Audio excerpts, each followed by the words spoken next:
Les registres historiques portent les traces des remarquables savoir-faire médicaux des anciens Égyptiens. Sur des rouleaux de papyrus sont inscrits au moins 700 types de remèdes à base d'herbes inventés par les Égyptiens. Et encore maintenant, l'Égypte est toujours un environnement naturel pour plus de 2000 types différents d'herbes aromatiques et médicinales. Mais la production en masse du pays ne se concentre que sur une trentaine d'entre elles. Ces herbes ont d'importantes propriétés. Elles peuvent soigner les êtres humains, les animaux et même les plantes. Elles sont utilisées dans le secteur alimentaire afin d'ajouter du goût, des odeurs et des épices.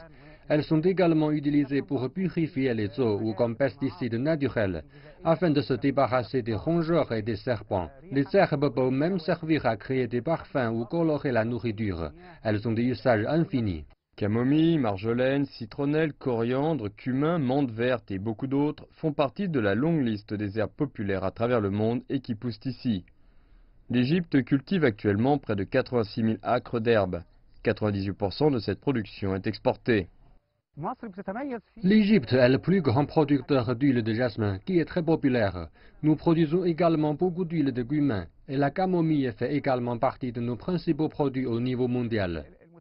Selon les experts, ces herbes aromatiques et médicinales sont bien plus profitables que la plupart des plantes qui sont cultivées en Égypte. La superficie limitée des terres où sont cultivées les plantes en Égypte rapporte plus de 40 millions de dollars par an. C'est ce qui a récemment encouragé le gouvernement à étendre la culture de ces herbes, en particulier dans les zones agricoles nouvellement établies dans le désert occidental.